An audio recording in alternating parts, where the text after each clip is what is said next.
Emergency fire এবং emergency service department থেকে আমরা রেস্কিউ অপারেশন চালু রেখেছি। অন কল যতগুলি কল আসছে আমরা এটা রেসপন্ড করছি। কালকেও আপনারা অলরেডি স্যার বলেছেন যে স্কুল ছাত্রদের আমরা রেস্কিউ করেছি। প্রায় 42 জন টোটাল স্কুল স্টুডেন্ট, গার্জিয়ান এবং টিচারকে আমরা কালকে রেস্কিউ করেছি আরএমএস চৌনি এলাকা থেকে। আর আজকে ইস্ট প্রতাপগড় এবং চন্দ্রপুরে মোট 119 জনকে রেস্কিউ করা হয়েছে। আমাদের কাছে কোনো কল আসলে এটা 112-তে হতে পারে বা অন্য ফায়ার সার্ভিসের ডিপার্টমেন্টের যে নাম্বার আছে ওখানে কল করতে পারেন বা অন্যান্য নাম্বারে করলেও আমরা পেয়ে যাব। তো এই আমরা 24/7 সার্ভিসের জন্য আমরা মানে অ্যাভেলেবল আছি যে কোনো প্রকার রেস্কিউ করার জন্য। কিন্তু ডিটেলস এর চেয়ে বেশি একটু ডাটা বলতে হবে। এখানে আমরা ওদের সঙ্গে যোগাযোগ রাখছি। আমাদের একজন অফিসারও গিয়ে পৌঁছেছেন। আমরা এক্ষুনি ইয়েও পেয়েছি, পিকচারও পেয়েছি। তারা অলরেডি গতকালকে রাত্রে থেকে কাজ শুরু করেছেন, ড্রজার এবং ট্রেজার সব মেশিন টেশিন নিয়ে। আমরা আজকে ওনাদের চিফ ইঞ্জিনিয়ার পিডব্লিউডির সঙ্গেও মেঘালয়ের কথা হয়েছে। ওনারা বলছেন যদি এখনও বৃষ্টি হচ্ছে কিন্তু আমাদের মতোই হালকা, তারা কাজ করছেন। যদি এরকম চলে they will require 48 hours to throw the road. এটা তাদের কমিটমেন্ট। কিন্তু বেশি বৃষ্টি হলে আবার কাজ বন্ধ করতে হবে, কারণ সিমেন্টের কোনো কাজ করতে পারছেন না টোটালি বৃষ্টি স্টপ না হওয়ার কারণে। তা আপনাদের সঙ্গে আমরা মিলিত হয়েছি। আমি আবারও আপনাদের মাধ্যমে সবাইকে জানাতে চাই, এখনও আমাদের 7-8 দিনের পেট্রোল মজুত আছে, 5 থেকে 6 দিনের ডিজেল মজুত আছে। এবং যেহেতু শিলচরে ডিজেল অ্যাভেলেবল আছে, তারা কিন্তু নিয়মিতভাবে শিলচর থেকে এখন ডিজেল পাঠাচ্ছেন। আজকেও আমরা 123 KL পেয়েছি। আগামীকালকেও আমরা অ্যাবাউট মোর দেন 200 KL পাবো। সুতরাং তারা চেষ্টা করছেন এটা যাতে, সুতরাং প্যানিকের কোনো স্কোপ নেই। এখনও আমরা আছি, আরও 6-7 দিন আমাদের স্টক আছে এবং আশা করছি যদি 2-3 দিনের মধ্যে রাস্তা খুলে তাহলে এই সমস্যা যেটা এক্ষুনি হচ্ছে একটু একটা প্যানিকের মতো, সেটাও আর থাকবে না। তো কাজ যেহেতু শুরু হয়েছে, মেইনলি হচ্ছে বৃষ্টিটা নির্ভর। যদি বৃষ্টিটা বন্ধ হয় তো হয়ে যাবে।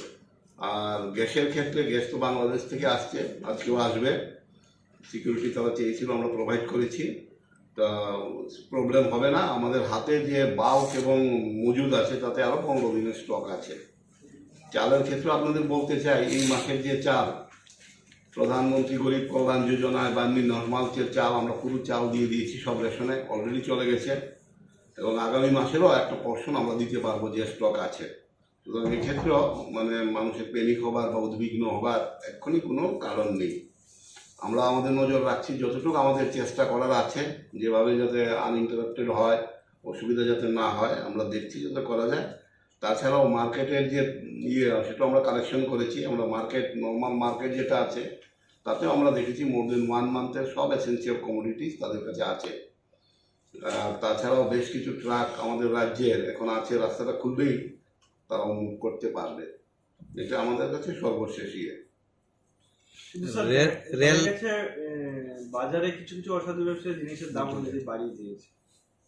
আমরা ইতিমধ্যেই ডিস্ট্রিক্ট ম্যাজিস্ট্রেট এবং সাব ডিভিশন অফিসারকে রিকোয়েস্ট করেছি তাদের যে মনিটরিং টিম আছে এগুলি মোবিলাইজ করার জন্য, সুপারভিশন করার জন্য।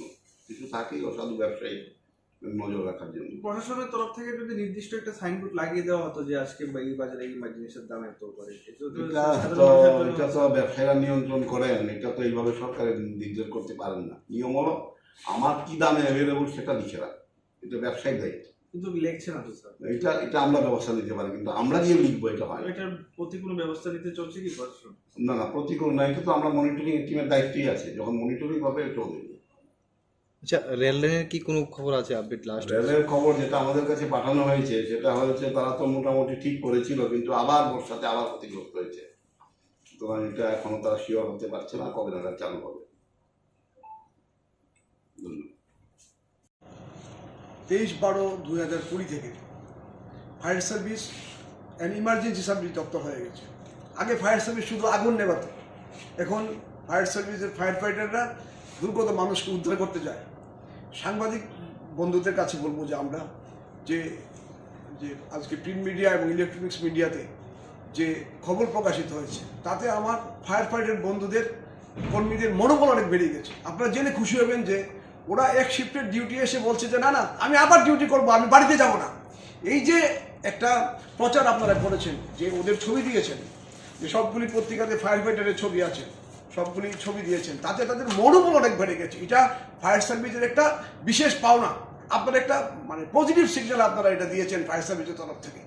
আমরা স্যার যেটা বলেছেন, আত্মা মিত্র ভলেন্টিয়ার, সিভিল ডিফেন্স ভলেন্টিয়ার এবং ফায়ার সার্ভিসের কর্মীরা মিলে আমরা একটা টিম তৈরি করেছি।